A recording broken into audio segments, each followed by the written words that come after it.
Maître Black Oya, homme de droit.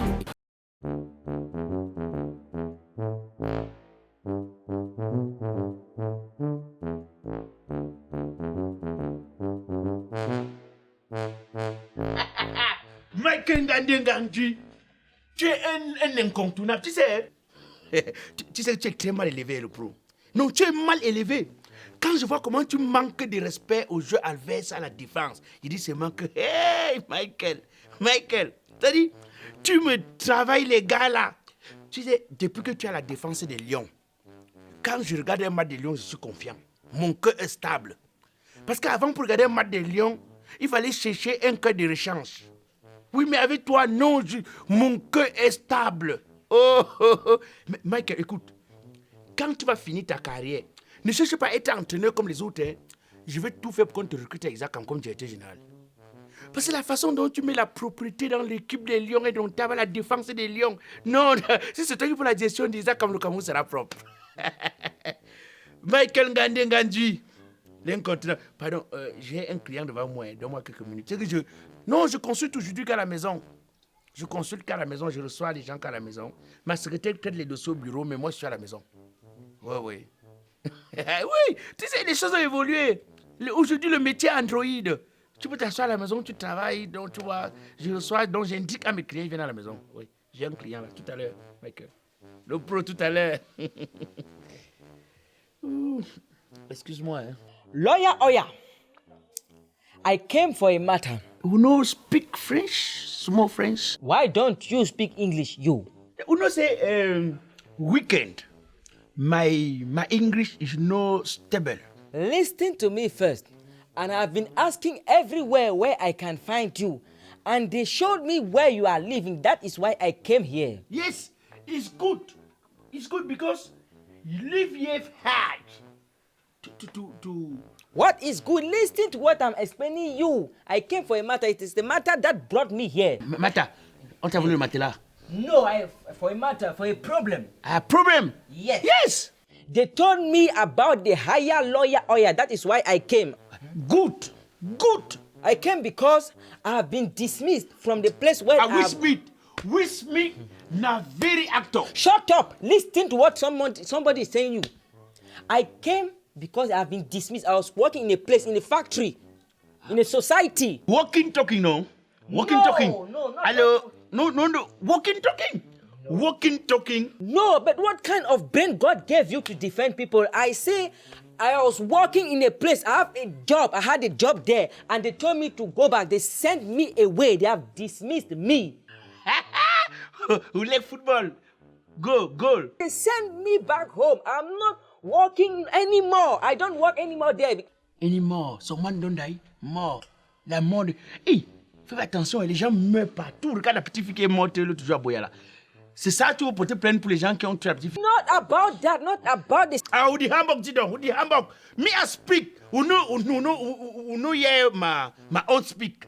Who want speak? One speak. Who n'a radio, voilà. You are the one that blocked me. You are very dull. You are very dull. Non. Je ne peux pas dormir. Tu te trompes. Je suis pas un avocat. Non. Tu parles à qui? Tu es bête. Hey, donc tu maîtrises même l'anglais. Tu mets le français. Bête est sorti, non? Quand il fait m'insulter, bête est sorti. Depuis, c'est tellement que parler un peu de français, ça ne sort pas. English talk, c'est someone il est short for you, like you. Na someone il leg par là-bas. Go for what? Speak me French. Who am Hamburg me for English? Go talk to my secretary for bureau. I don't know what kind of brain they gave you. You are very dull. Tu es bête. Enlève les tonneaux là, tu ne peux plus défendre les gens. Tu pars chercher un autre le travail.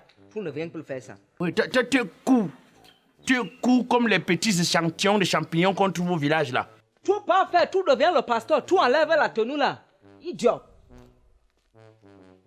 N'importe quoi. Tu viens t'asseoir ici, parle-moi le français. Toi, tu me parles anglais, tu m'as payé des codes anglais. Alors, il faut respecter. Le vivre ensemble veut que si toi, tu es anglophone, tu sais que je suis francophone, tu parles ta part, je parle ma part, on se comprend. Mais toi, tu veux parler, je veux parler, tu bloques. Tu me dis que tu es bête, mal élevé. Petit...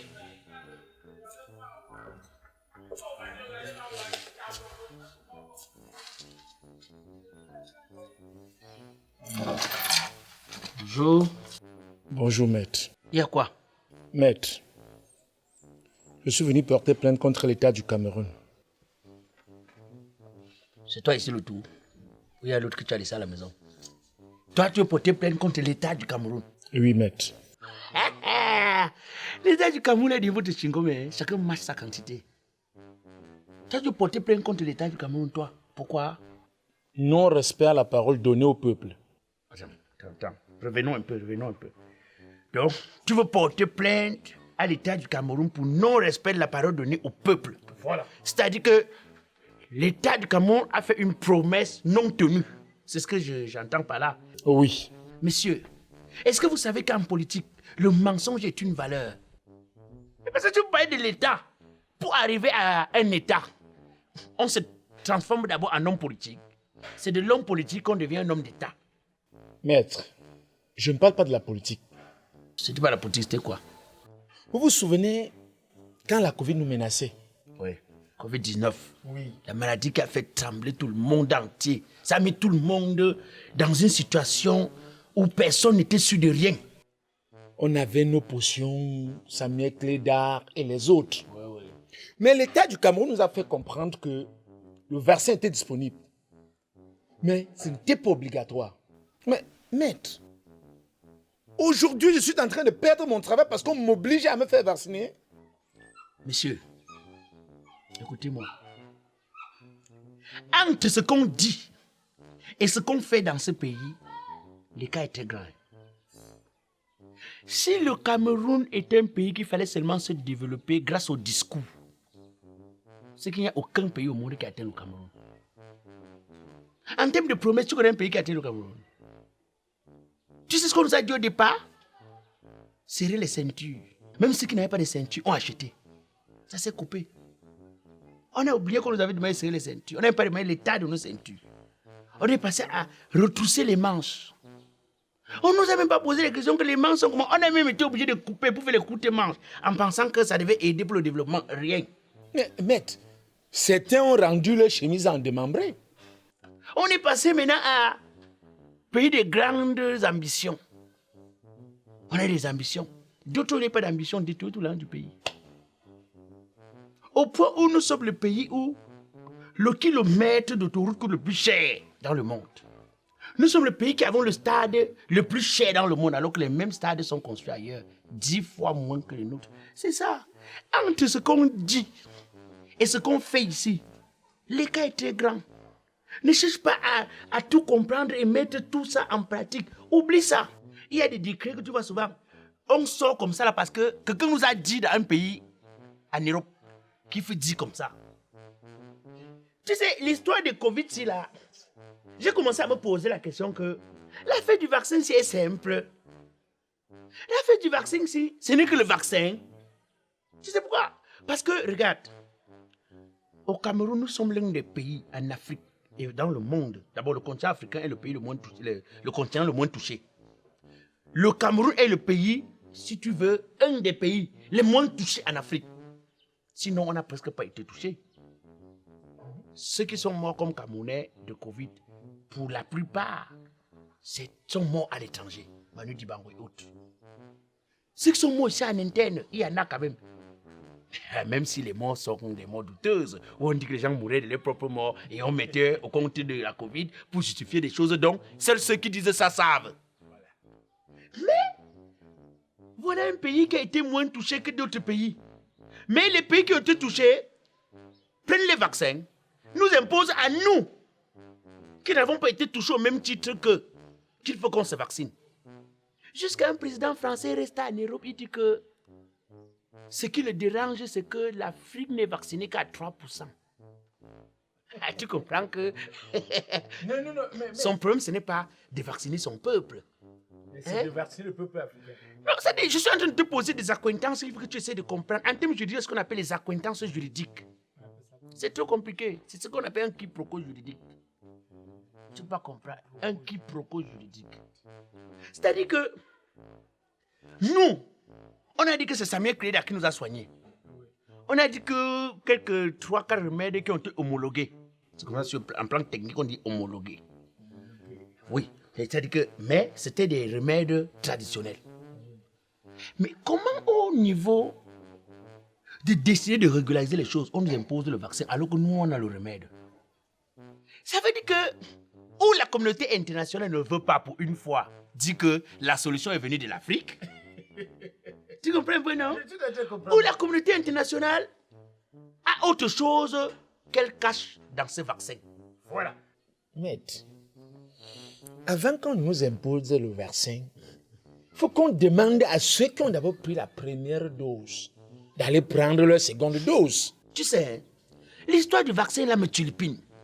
Parce que je ne veux pas qu'on me considère comme un anti-progressiste. C'est-à-dire ceux qui sont contre l'harmonisation mondiale.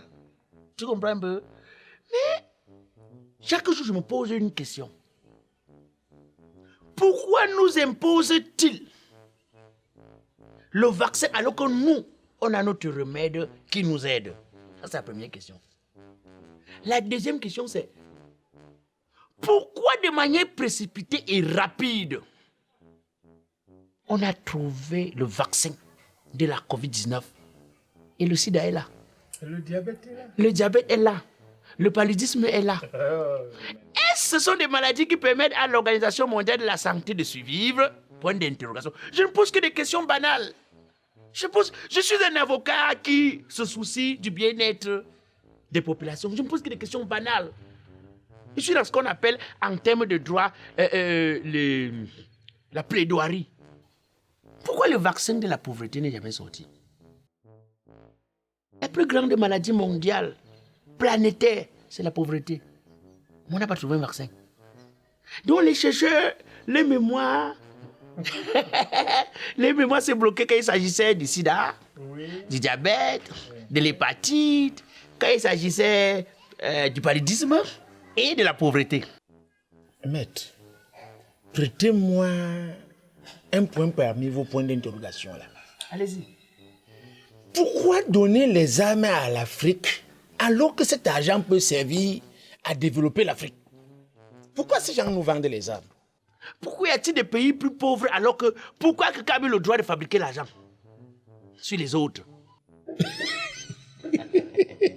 Non, tu sais... non, tu n'as rien gagné. Tu sais, pour un mangal de Chicago, il me demandait la dernière fois qu'est-ce qui peut justifier que les Africains cherchent tous à aller en Europe? Et je lui ai répondu, c'est parce que les richesses africaines prennent le chemin de l'Europe. Et comme ça transite par l'eau, c'est pourquoi les Africains aussi empruntent l'eau. Maître, rien que à vous attendre, je sens que la solution... Non, il faut laisser la faire. Maître. Tu n'as rien gagné. Ah, merci, maître. Merci, maître. Vraiment, je vous remercie encore, maître. Il faut supporter Ngande Ngandu, hein? Ah, le capitaine. Oui, le capitaine des Lions, supporte-le. Tu comprends, non? C'est le jeu qu'il faut pousser. Ah, j'ai vu son travail. Ah, c'est danger. Tanger, c'est Tanger. À Tanger. Vraiment. Non, c'est un monsieur, quand il est là, mon cœur est stable. Non, il a fait un excellent travail. Allez, à plus tard. Merci, maître.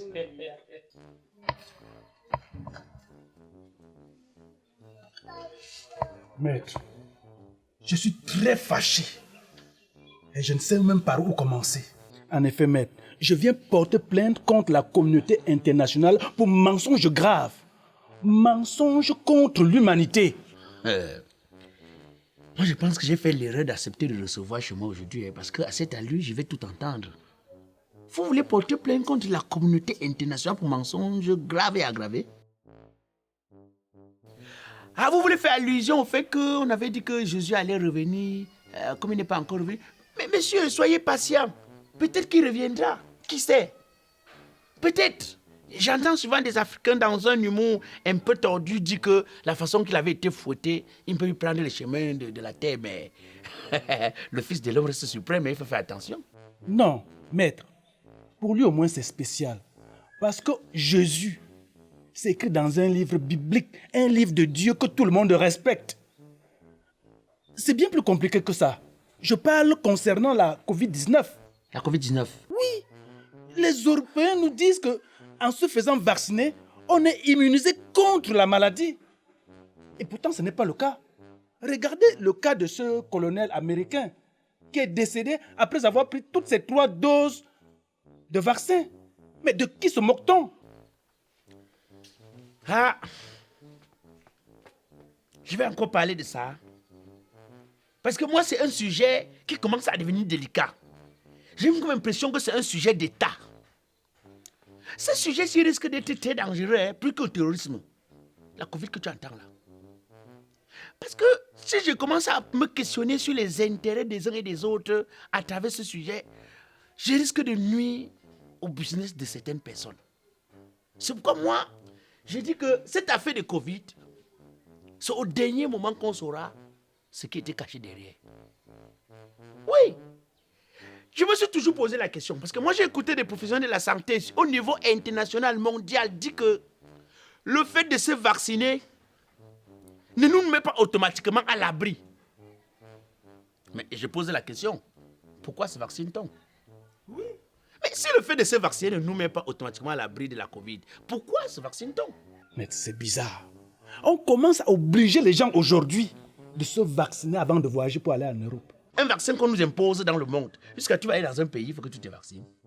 Mais on te rassure quand même que même comme tu te vaccines là, tu peux choper la maladie jusqu'à mourir de ça. Mais voici, j'ai des amis partout à l'étranger. Moi, j'ai des amis partout à l'extérieur. Le président Darol du Mexique, moi, je lui ai dit, Darol, je ne peux pas venir au Mexique. Vraiment, excuse-moi. Je lui ai dit, j'ai des amis en Europe. Madame, comment est-ce qu'on appelle là, hein? Madame Manga. Madame Manga, Judith Manga. Son mari travaille à l'hôtel Donald Trump là aux États-Unis. Oui, l'hôtel international, là, Donald Trump International, son mari travaille là. Monsieur Mangano, il travaille là. Mais moi, je lui ai dit, je ne peux pas venir en Europe. Aux États-Unis, pardon. Je ne peux pas mettre mes pieds. Écoute, maître, il y a même un de nos compatriotes qui a failli perdre sa couronne. Je parle comme ça de Francis Ngannou. Oui, c'est en ce moment où il y a eu la Covid qu'il a essayé de tout faire, n'est-ce pas, pour gagner et être champion du monde en boxe, UFC. Cette affaire-là, moi, je crois que c'est plus fort que nous. Nous, les Africains, nous sommes spectateurs à une histoire qui ne nous concerne pas. Regardons l'affaire à distance, c'est mieux. Mais tu es là pour nous défendre, on fait comment? Ceux qui vont nous juger, ce sont les questions des gens de la communauté.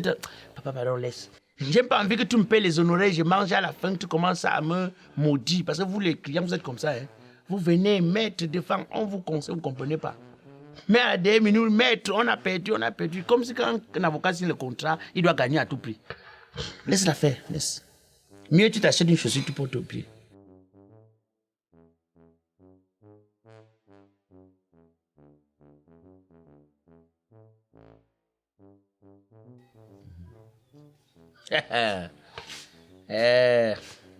Quand les grands décident de faire les bagarres, les petits doivent rester à distance, jouer les spectateurs. C'est pourquoi j'ai dit que nous, les Africains, nous sommes les spectateurs dans cette affaire. Revoyons ça à distance.